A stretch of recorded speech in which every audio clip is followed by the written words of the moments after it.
Oke, sampai mana tadi? Jadi orang-orang yang di luar sana nih banyak nih yang galau-galau nih, apalagi lagi covid kayak gini kan, pasti nyari alternatif usaha. Dia nggak kepikiran baju, nggak kepikiran apa. Awalnya pokoknya mikirnya gue pengen usaha yang apa, yang bisa menghasilkan, kalau bisa kerja di rumah gitu. Nah biasanya mereka searching tuh di internet tuh peluang usaha misalnya. Entah dia ngetik peluang usaha baju, entah itu ngetik apa gitu. Nah kalau dia kebetulan ngetiknya peluang usaha baju, pasti ketemu namanya laguna.com. Ya, nah laguna.com tuh menawarkan ke mereka-mereka ini yang mau peluang usaha, nih ada peluang usaha loh, gitu. Namanya usaha baju branded sisa ekspor. Ini menjanjikan. Kenapa? Karena banyak kelebihan-kelebihannya baju branded sisa ekspor itu.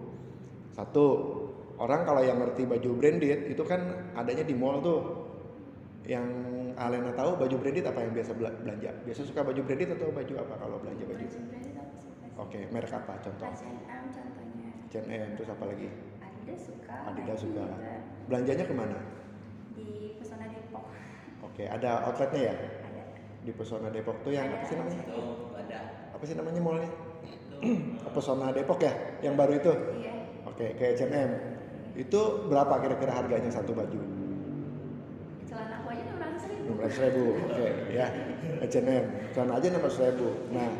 Nah ini sebenarnya peluang ke customer itu gini. Jadi kita bisa beli baju yang sama seperti di mall itu dengan merek H&M dengan harga mungkin 1/10-nya atau 1/5-nya.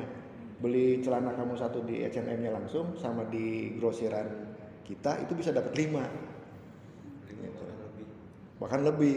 Ya, itu yang jadi daya tariknya. Jadi orang, wih, pengen deh. Cuman permasalahannya adalah di mana belinya, gitu kan? Orang nggak tahu di mana tempatnya gitu. Kalau di mall ya jelas ada, tapi kan mahal harganya. Nah itu yang laguna.com tawarkan. Ya, nah jadi penawarannya gini, kalian kalau misalnya mau usaha ini, mau nyari baju branded seperti ini dengan harga langsung ke pabrik, join sama laguna.com jadi member. Nanti sama Laguna dikasih tahu tuh tempat belinya di mana, gitu ya. Nah, di mana siapa? Nah, kita selama ini bekerja sama dengan kurang lebih 40 vendor lebih supplier.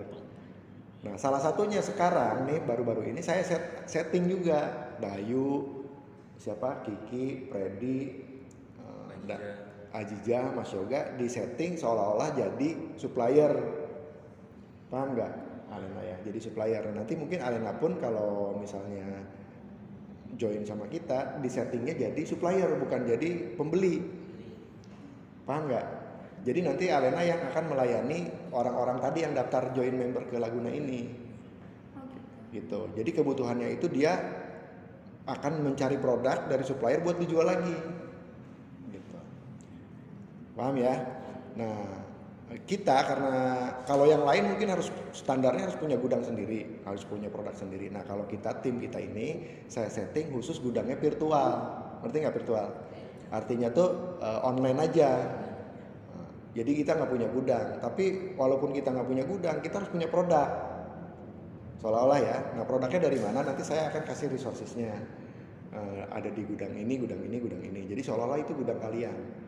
Dipindahin lah gudang si A, dipindahin jadi seolah-olah gudangnya Bayu dalam bentuk virtual. Paham ya? Virtual itu bisa dalam bentuk katalog, gambar. Ya. Kalau online kan nggak perlu orang datang langsung kan, yang penting informasinya. Sama harganya cocok. Itu ya. Oke, kebayang nggak Alena nanti cara kerjanya? Kebayang ya. Nah, kayak Bayu, siapa si Kiki, Ajija, Mas Yoga. Saya kan setting jadi supplier nih, jadi supplier. Tugasnya kan cuma jualan produk aja kan, punya produk. Kalaupun nggak punya produk kan ada produk yang kita kasih. Terus pertanyaannya adalah jualannya siapa? Siapa yang beli kan itu pertanyaannya. Kan di rumah doang saya nggak ngapa-ngapain, saya nggak punya channel, nggak punya teman misalnya. Nggak usah khawatir, justru dari member-member Laguna itu yang daftar itu yang tadi saya bilang. Paham nggak? Itu sehari rata-rata bisa 10 orang sampai 15 orang sampai 30 orang per hari kalau lagi ramai. Join ke laguna.com hanya untuk mendapatkan supplier-supplier tadi. Yang nanya mungkin ratusan, sehari bisa 200 orang. Tapi kan nggak semua saya kasih. Jadi untuk mendapatkan nomor-nomor telepon ini, mereka bayar dulu, daftar dulu ke Laguna. Daftar dulu. Ada yang bayar 200.000, ada yang bayar 500.000, ada yang bayar 1 juta. Ini biar tahu ya kalian ya. Tahu nggak kalian ini masalah ini? Tahu ya. Kalau bayar 1 juta, saya kasih 50 alamat gudang, blok kasih itu 50 nama. Kalau bayar 500.000, saya kasih cuma 10 aja, 10 nama supplier. Kalau 200.000, saya kasih 2. Gitu. Ya. Terus dikasih, kalau yang 1 juta bisa masuk aplikasi. Nah, kita nyediain bikin aplikasi kayak Tokopedia gitu, kayak Shopee. Nah, di aplikasi itu Bayu bisa masuk, Kiki bisa masuk, Freddy bisa masuk, nanti Alena bisa masuk. Jadi seolah-olah punya toko di situ, bisa ngupload gambar. Nah, orang-orang yang member Kantol 3 yang bayar 1 juta itu bisa ngedownload juga. Jadi ngelihat produk-produk, oh ada produk Kiki di sini ya. Makanya nanti setelah kalian ini rajin-rajin ngupload di aplikasi. Karena di aplikasi itu udah ratusan lah, belum ribuan. Karena ini berbayar ya. Karena berbayar. Jadi udah pasti dia beli. Kenapa dia beli? Karena dia berani bayar 1 juta cuma buat daftar doang. Kalau nggak bayar mungkin cuma nanya-nanya doang. Jadi ini sebenarnya udah pasti beli. Tinggal kitanya yang melayani. Ngapain juga kalau nggak beli harus bayar 1 juta, nggak dapat apa-apa kasarnya, nggak dapat barang. Paham ya? Jadi sangat-sangat mudah sebenarnya di bisnis ini, dimudahkan, dikasih sarananya nih. Terutama kalian yang jadi vendor virtual ini, dikasih barangnya istilahnya, dikasih pembelinya. Nah, tinggal nanti teknik-teknik cara ngadepin pembelinya aja sih sebenarnya itu. Itu aja sebenarnya. Nah, itu memang beda kita jualan langsung, punya barang datang orang ngelayanin sama kita ngelayanin di online pasti beda. Ada trik-triknya. Cara ngitung notanya gimana, cara ngitung ongkirnya gimana. Terus cara menjelaskan ini produk bagaimana, karena kan nggak serba online kan, cuma gambar doang. Meyakinkan orang supaya tertarik gimana. Cuman enak ya, customer nggak nanya-nanya lagi, ini nipu atau nggak akan nanya-nanya lagi. Beda kalau kalian jualan sendiri online, itu susah banget itu ngasih kepercayaan ke orang. Jangan-jangan nih, karena banyak penipuan kan di dunia online ini. Paling nanya harus punya akun Shopee nggak, segala macam gitu. Nah, kalau pembeli ke Laguna ini jaminannya nama Laguna. Jadi nggak usah, mereka nggak, paling nanya ini bener nggak sih Kiki stock lot, aman nggak kalau saya transaksi? Sering nanya ke saya, ke Laguna nih. Silakan, aman, lanjut. Jaminannya kita gitu. Ya, jadi enaknya itu. Jadi even kalian nggak alamatnya virtual, mereka percaya aja gitu. Yang penting kalian bener, barangnya oke, harganya murah, yang ditawarkan bagus. Ya. Nah, itu alurnya tuh Alena. Nah, sekarang dari sisi produk. Nah, kalian ini harus ngerti juga nih. Jadi supaya jangan sampai nanti customer itu salah informasi terus kecewa. Ya. Jadi barang yang kita jual ini itu namanya baju branded sisa ekspor. Ini harus dijelasin nih ke customer, ya. Nah, baju branded sisa ekspor itu macam-macam kategorinya, ya. Nah, satu, baju branded sisa ekspor itu namanya, ada yang namanya grade A+. Ngerti ya, grade A+. Jadi gini, saya urut dulu ya supaya kalian ngerti, dan kebanyakan customer juga nggak ngerti ini, taunya baju branded aja gitu kan. Jadi urut-urutannya gini, contoh misalnya merek H&M tadi, ya. Orang kan taunya kalau beli H&M kan ke toko, ke mall kan. Nah, terus itu kan merek luar negeri sebenarnya, bukan brand lokal, ya. Jadi baju juga macam-macam, ada brand lokal, ada brand luar. Brand lokal juga banyak yang bagus-bagus. Contohnya brand lokal apa? Kalian harus tahu tuh. Tahu nggak brand lokal apa yang bagus? Nggak tahu. Contoh misalnya di Matahari. Oh iya, Matahari. Nah, itu jadi ada kelas-kelasnya sih. Konsumen juga ada kelas-kelasnya baju itu. Kalau Matahari itu biasanya merek apa? Pada. Suka belanja di Matahari? Alena suka belanja di Matahari nggak? Nah, oke. Brand Matahari lah ya, Pada. Terus apa lagi? Apa sih? Di apalah gitu ya. Itu juga kan brand bagus sih, banyak, emang kualitasnya bagus, tapi itu brand lokal. Nggak ada tuh di gerai-gerai Singapura, Malaysia, di Hong Kong nggak ada, gitu, karena itu punya Indonesia, tapi keren, harganya juga lumayan lah, ada harganya, ya. Jadi jangan sampai misinformasi ke customer. Branded, kadang-kadang customer yang nanya ada mereknya Pada, enggak, itu brand lokal gitu. Nah, kalau kita brand internasional, ya salah satu contohnya adalah H&M, Nike, Adidas, Uniqlo, Pernah denger ya Uniqlo ya? Apalagi Aspapis, Gap. Nah, jadi baju-baju merek itu tuh nggak cuma ada di Indonesia. Di Indonesia mungkin hanya sebagian kecil. Itu kalau kita ke luar negeri, ke mall-mall di luar negeri, misalnya di Bangkok, di Thailand, di Asia lah ya, itu ada juga sama gerainya gitu. Kayak Starbucks lah. Kalau minuman kayak Starbucks gitu. Ya. Nah, jadi harus bisa bedain ya. Nah, terus kenapa kok kita bisa jual murah, itu dari mana sih asalnya gitu? Pertanyaannya itu, dari mana sih asalnya? Jadi kalian harus jelasin. Jadi asalnya gini, kayak contoh ya, misalnya merek H&M tadi, itu kan brand luar. Mereka tuh nggak punya pabrik sebenarnya, mereka cuma punya merek doang, punya merek sama punya lisensinya. Nah, mereka itu, ini istilah garment ya, ini harus paham nih, karena nanti di lapangan ada yang nanya istilah ini. Mereka itu CMT namanya. Istilahnya CMT. Jadi kalau harus bisa ngejelasin. CMT itu singkatan dari cut, make, and trim. Harus paham ya. Jadi nanti ini CMT apa orang CMT, kamu bisa jelasin gitu. CMT, cut, make, and trim. Kalau di bahasa sederhanakan tuh cut potong, make itu buat atau jahit, trim itu mangkas.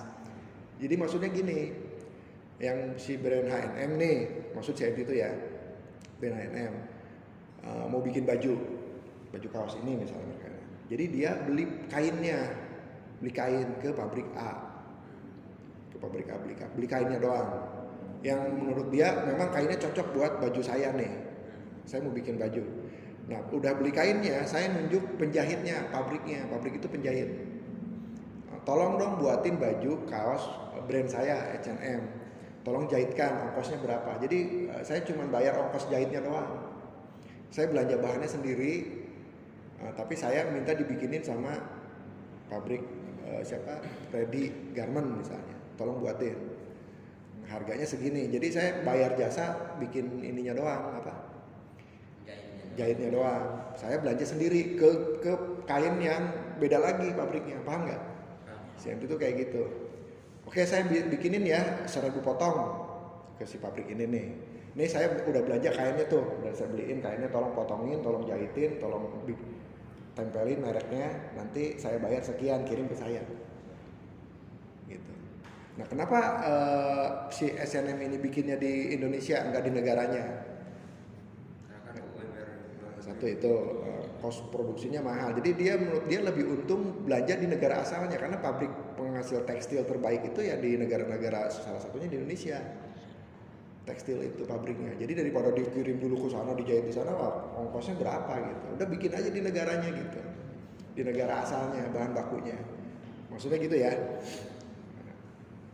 Dibikinin lah sama si garment ini. Saya pesannya 1000. Nah, biasanya pada saat bikin udah jadi nih. Kan saya maunya pokoknya saya terima beres ya, nggak mau ada yang bolong, nggak mau ada yang reject, nggak mau ada yang kotor, pokoknya harus yang terbaik baru saya bayar gitu. Nah, biasanya namanya bikin kan ada aja tuh yang jahitannya melenceng, yang polanya salah gitu kan. Paham nggak? Kebayang nggak?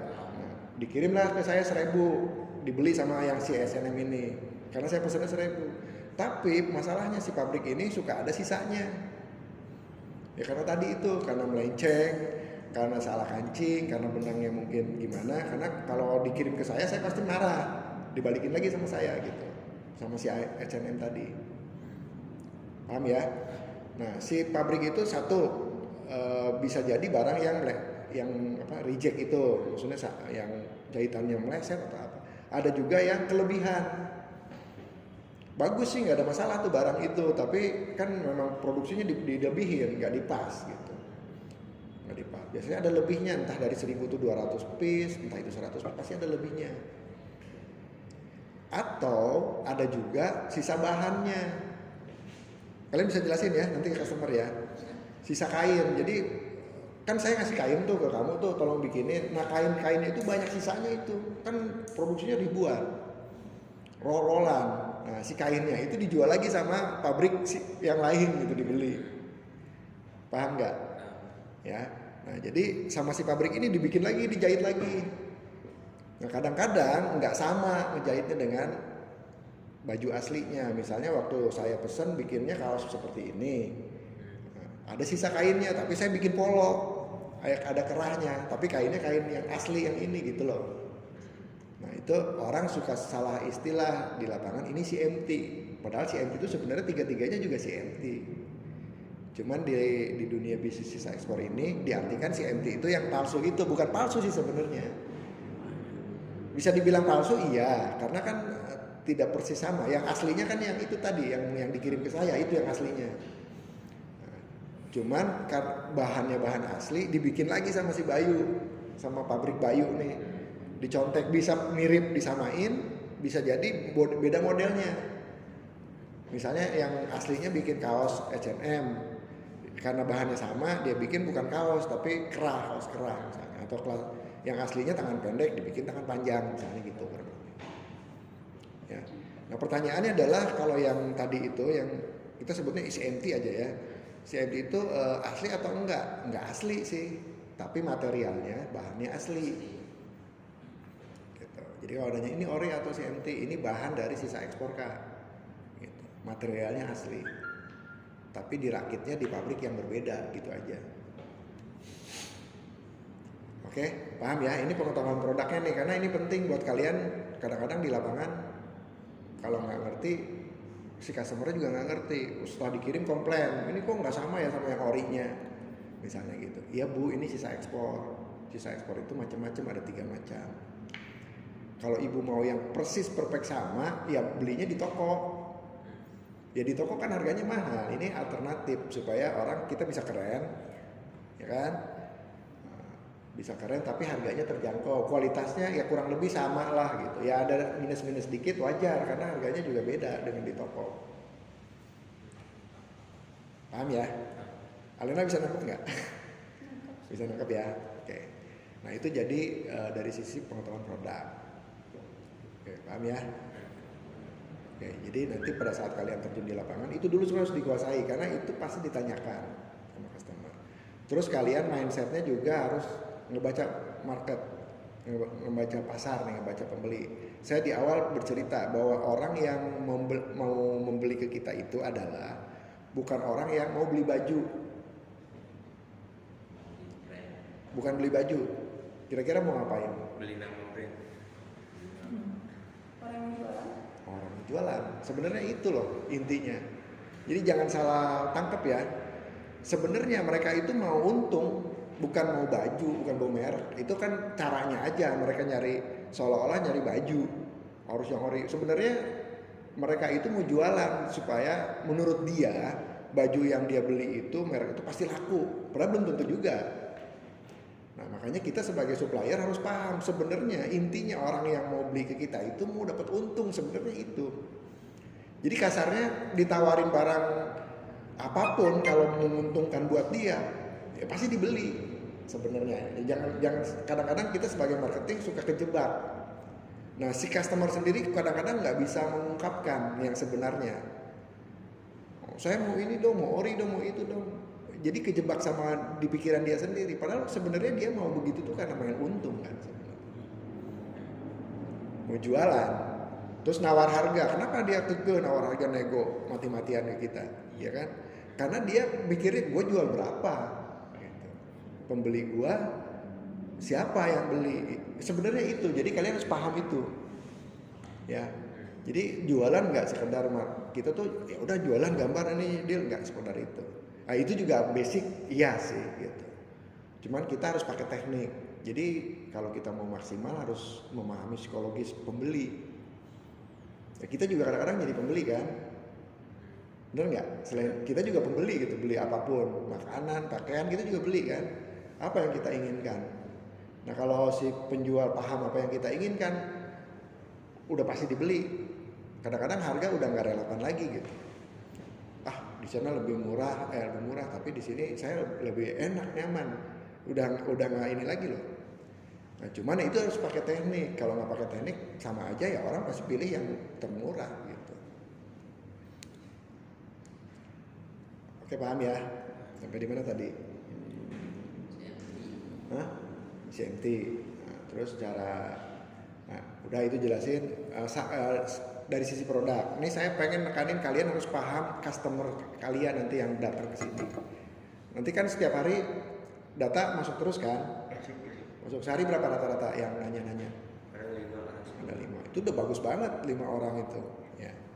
Nah ini sebenarnya kuncinya adalah kalian sebenarnya belum sampai dalam memahami orang yang datang itu. Makanya saya gali lagi.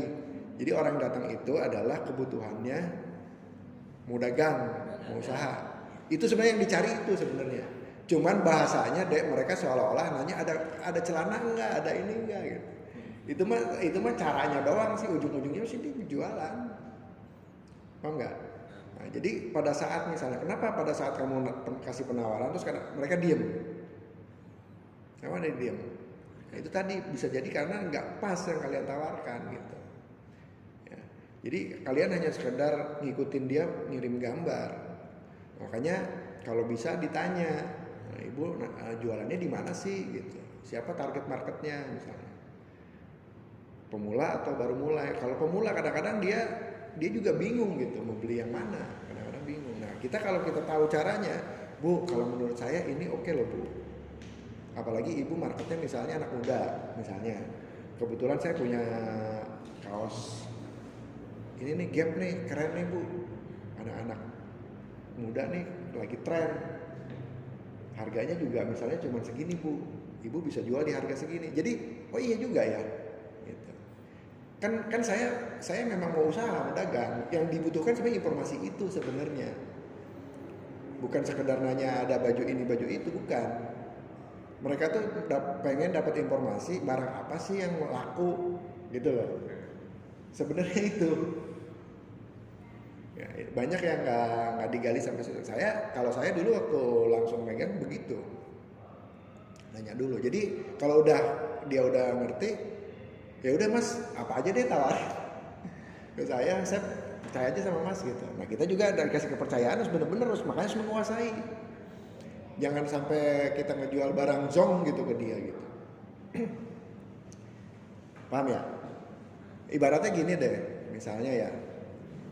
Kita mau nebang pohon, saya kasih golok.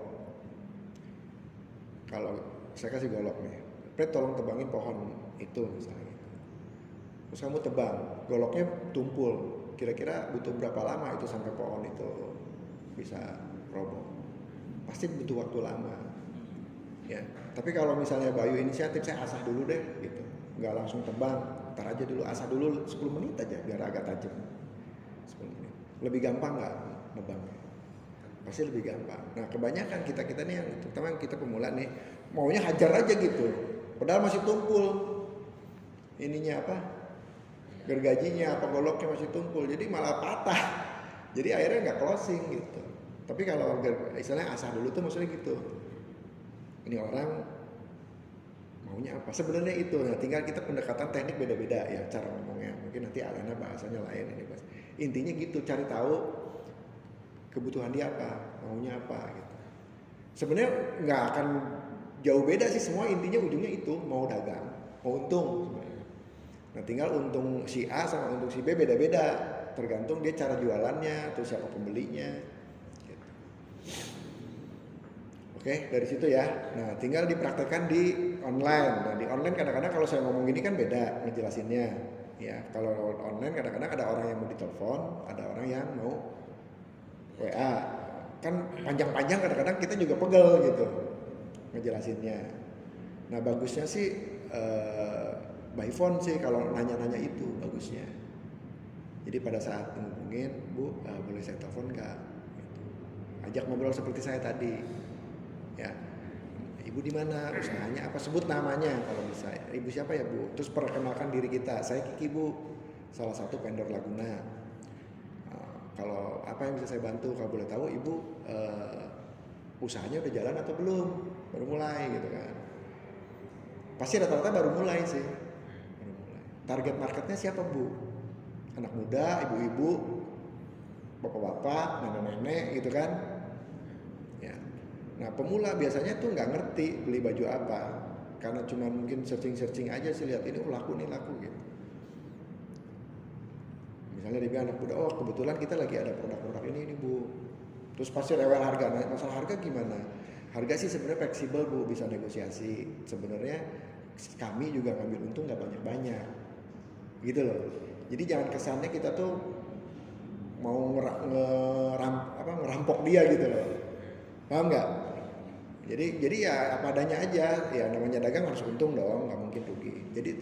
Jadi awali gitu, saya juga ngambil untung nggak banyak-banyak, tapi tergantung pengambilan kuantitinya bu, jumlahnya, paham nggak? Kalau ibu ngambilnya banyak, saya untung 2.000 juga nggak masalah bu. Nah, jadi dia udah oke tuh. Enaknya sih ngomong sih, kalian latih di situ. WA itu pada saat kalian ngirim gambar aja. Nah, kalau mau telepon minta izin bu, boleh saya telepon nggak? Saya jelaskan supaya lebih nyaman. Kira-kira di jam berapa saya bisa telepon ibu? Jadi jangan langsung main telepon, takutnya dia sibuk atau apa gitu.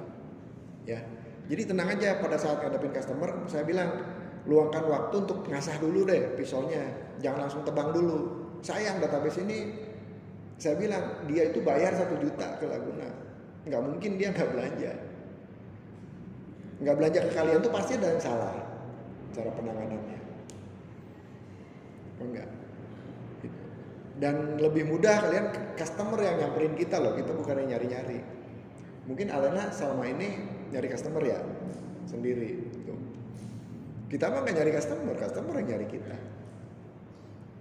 Hanya cuman tim marketing kita aja, sales kita aja paling mudah nih dikasih pembeli. Orang mah, saya dulu jadi agen asuransi nyari nasabah, waduh minta ampun. Kenal satu orang aja senangnya minta ampun, belum tentu closing. Ini kita sehari 5-10 orang nanya kita gitu. Ya, jadi harus dipergunakan sebaik-baiknya. Nah, tinggal kalian berlatih mengasah pisaunya aja sih. Nah, menurut saya ngasah pisaunya mendingan by phone. Telepon. Nah, cuman kalian harus punya modal skill ngomong. Knowledge-nya, pengetahuannya. Kalau enggak ayo kelihatan nih orang nih kok. Ya, tapi by proses nggak apa-apa sih, lama-lama kalian pintar sih. Makanya kita rutin briefing begini itu sebenarnya untuk mericas, lama-lama jadi ilmunya nambah. Kalau nggak gitu siapa yang ngarahin gitu, paham ya? Oke, jadi by phone gali supaya orang nyaman dulu tuh perkenalkan nama. Jadi orang udah nyaman belum apa? Kesan pertama tuh orang nyaman dulu loh di telepon itu, kesan pertama ya karena ketemu kan. Terus sebut namanya itu beda, menyebut nama itu orang merasa lebih dekat. Nah, tergantung nanti bahasanya, ada orang yang memang tipikal orangnya kaku, ada orang yang grecek gitu. Ya, kita ngikutin aja alurnya dia. Ada yang lu gue, ada yang bos Q, macam-macam lah. Ya, macam-macam itu nanti di lapangan kalian pintar-pintar aja. Yang penting intinya kalian sopan, jangan terlalu ini. Terus jangan keder juga, kadang-kadang orang yang kita telepon juga sama aja kayak kita gitu. Maksudnya, gimana ya nanti customer ngomongnya gimana? Enggak juga sih, sama aja gitu, sama aja. Ya, paham ya? Jadi nggak usah jiper gitu pada saat telepon, sama aja kalau kayak kita aja gitu. Nah, udah gitu, kan udah enak tuh. Oke baik bu, kalau gitu saya kirimin gambar ya. Jadi udah enak kirim gambar tuh udah tinggal nanti dipandu. Nanti pada saat kirim gambar supaya lebih mudah, ibu langsung aja bales kira-kira maunya berapa, misalnya gitu, size-nya apa. Jadi nggak cicat bolak-balik ya bu. Lebih simpel nggak kerjaan kita? Ya, daripada kan selama ini kalian kirim gambar, chattingan, gitu, tiba udah lama udah habisin waktu, blank, nggak ada jawaban. Dan nggak apa-apa nggak closing tapi kita nggak tahu gitu. Nggak apa-apa nggak closing tapi tahu alasannya, itu better nggak? Daripada kita tiba-tiba udah capek-capek diem gitu. Walaupun dia nolak tapi dia tahu alasan, kita tahu. Oh misalnya mas saya maaf ya, bisa jadi dia misalnya dananya kepake dulu. Oke, berarti bukan berarti nggak beli. Dia sebenarnya mau beli, cuma dananya kepake dulu. Bisa ditanyain lagi nggak nextnya? Bisa. Nah tapi kalau nggak tahu alasannya ya udah blank aja gitu. Jadi nggak closing. Padahal itu mau closing. Akhirnya disodok sama supplier lain, harusnya punya kalian sama yang lain. Ya. Jadi pakai teknik sih sebenarnya. Atau bisa jadi kemahalan misalnya. Oke, kemahalan tuh kenapa? Di mana emang ada yang murah? Misalnya. Oh di si Anu misalnya segini. Oh oke Bu, mungkin ya udah kalau gitu Ibu bisa deh samain harganya. Bisa nggak kayak gitu? Selama masih ada untung. Iya, ya udah samain aja deh Bu kalau gitu Bu. Yang penting asal Ibu langganan aja ke saya. Ya. Tapi kadang-kadang customer kalau nggak merasa nyaman sama kita, dia nggak ngomong. Males ah, gitu. Kenapa ngomong gitu? Nggak, karena nggak nyaman, nggak rasa deket sama kita gitu. Ya, itu nanti di lapangan dipraktekin ya. Oke, bisa nggak dipraktekin? Telepon. Bisa sih, Masih sering. Telepon, ya. Jadi sebelum ngirim gambar, telepon aja, ajak ngobrol dulu. Bu, gimana Bu? Gitu, ya. Kan dia mau usaha. Ya. Nah, kamu supplier loh, keren. Judulnya kan supplier. Ya Bu, nanti kalau misalnya Ibu jalan, biar saya supply barangnya, ya kan? Ceritain kalau barang kita nih, emang sekarang saya nggak ada Bu, tapi besok lusa bisa ada. Gitu. Lebih enak gak tuh si customer kalau ngobrol kayak gitu? Oh bener nih, lebih pendekatan. Ya. Pasti saya yakin closingnya pasti lebih banyak dan akan repeat order. Jadi nggak cuma sekali belinya. Ya. Jadi yang customer udah ada closing, tuh, tadi tuh kamu itu terus di maintain gitu. Jangan udah gitu. Justru paling mudah orang yang udah jadi customer sebenarnya dibanding kita jualan ke orang baru. Kalau ke orang baru tuh harus percayain dulu ke kita, ya kan? Harus bener nggak nih? Tapi kalau udah sekali, udah percaya lah gitu. Tinggal kita pelayanan aja. Oke, ya. Jadi cara follow up-nya saya bilang ngasahnya by phone atau phone, ya. Oke, ke situ. Nah, satu lagi teknis nih, karena saya lihat sendiri nih, pasti kalian menemukan kesulitan di hitung-hitungan harga, di hitung-hitungan invoice, ya. Udah bisa ya sekarang ya? Ya, ngerti lah. Kita kayak gini, jadi kita tuh memindahkan dagang konvensional dengan virtual. Sebenarnya sama aja, bikin nota, ya kan? Misal udah deal nih, nah kita kan waktu ya, time is money gitu. Jangan sampai kita harus, kalau bisa gini, gue harus menyelesaikan satu nota nih dalam waktu misalnya tidak lebih dari 15 menit. Kenapa? Karena gue melayani lagi customer yang lain. Target saya harus closing misalnya 3 nota sehari, ya. Jadi harus benar-benar di-clearkan gitu. Jadi apa yang harus kalian tahu nih? Jadi bikin nota, ya. Nah, kalian sebenarnya udah dikasih ininya apa? Kasirannya, ya. Nanti Alena bisa sih belajar kasiran. Jadi nanti tuh kalian tuh udah kayak Indomaret, pakai sistem kasir, input datanya, gampang sih, ya. Itu. Terus kalian harus bisa ngitung ongkir, itu pengetahuan, ya. Ekspedisi ini kan banyak. Apa yang biasa kita gunakan? Yang umum aja, JNE, Pos, Tiki, Si Cepat, Indah Kargo, Central Kargo. Nah, customer kadang-kadang, nah ingat ya, kenapa mereka suka bawel ongkir? Kenapa coba? Hubungannya dengan apa? Iya, mengurangi keuntungan dia, ya kan jadi mahal harganya. Beli barangnya aja sekian, ongkirnya sekian. Nah, apalagi yang luar daerah kan kasihan. Jadi cari alternatif yang termurah, yang tercepat, yang teraman. Ya, tiap daerah biasanya punya beda-beda sih. Daerah Sumatera misalnya dia lebih bagus Indah Kargo, daerah Bali lebih bagus misalnya JTR gitu. Ya. Nah, itu ada tools-toolsnya sekarang lebih gampang. Makanya kalau orang nanya, Kak ini ongkir dari sini ke sini berapa ya? Gitu. Kan sekarang banyak aplikasi cek ongkir, kan gampang sekarang cek ongkir. Bisa semua itu ada. Ya. Nah, problemnya adalah menyangkut ongkir kan menyangkut berat. Nah, kadang-kadang kita itu kan nggak ada timbangan, ya kan, barangnya juga nggak ada di sini kadang-kadang. Nah, ini kalian harus punya rumus.